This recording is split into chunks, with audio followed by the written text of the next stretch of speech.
Mheshimiwa mgeni rasmi, ninayo heshima kumwalika Mheshimiwa Kassim Majaliwa, Waziri Mkuu mstaafu wa Jamhuri ya Muungano wa Tanzania aweze kusalimia.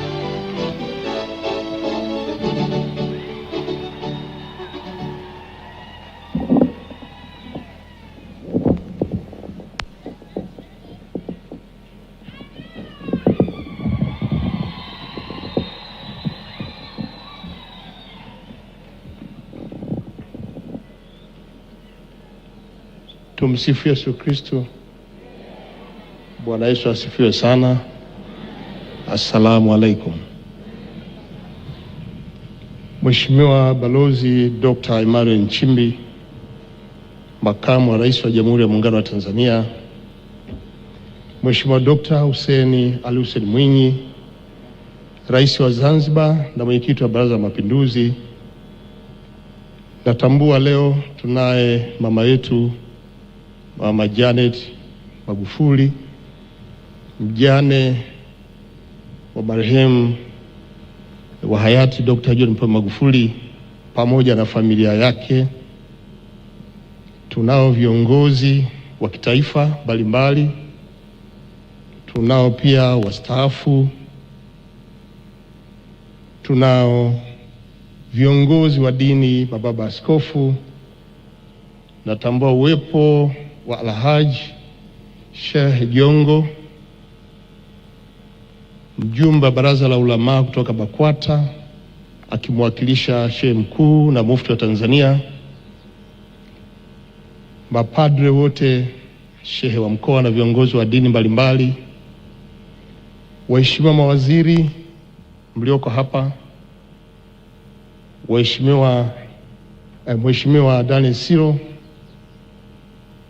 Naibu Spika, Jaji Mkuu, waheshimiwa wabunge wabunge wote wa Jamhuri ya Muungano wa Tanzania, samahani takusema wabunge wenzangu,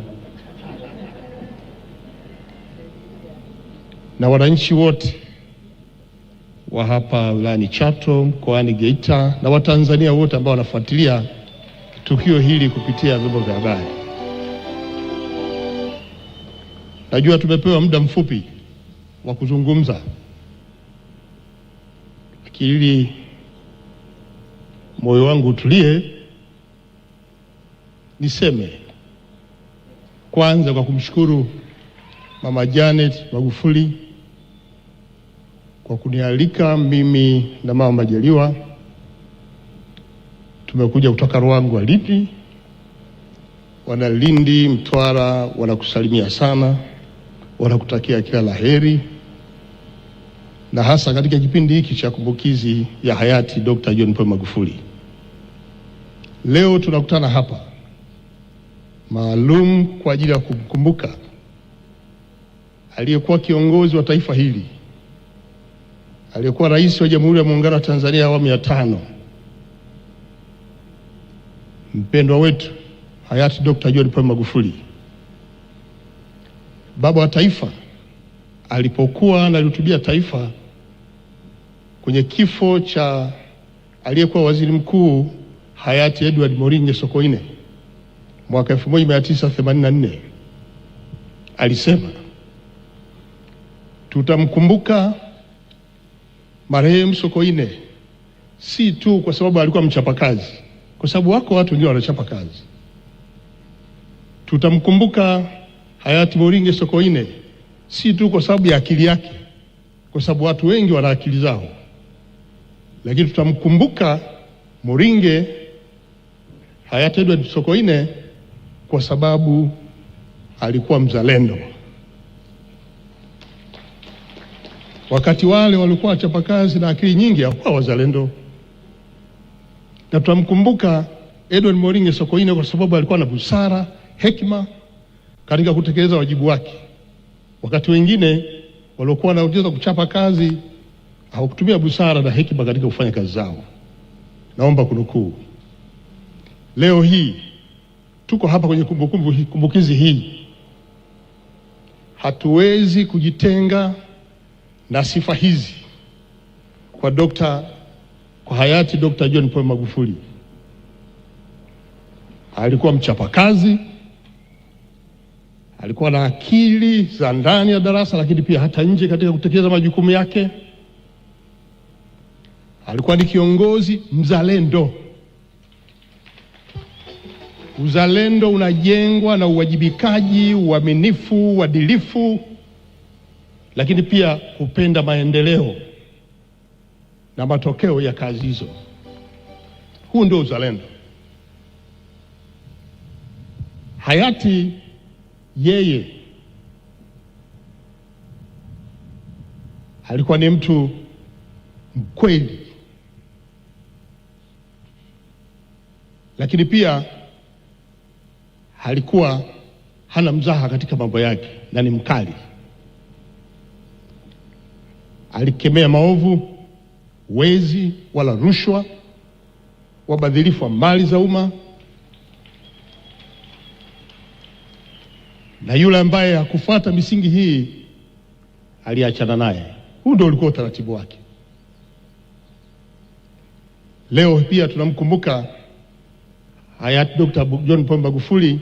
Sisi ambao tulikuwa karibu naye tuliweza kushuhudia na kunufaika na busara zake na hekima zake katika kuongoza taifa hili, na hasa kutambua rasilimali za nchi na wananchi wenyewe na wanyonge wakiwepo.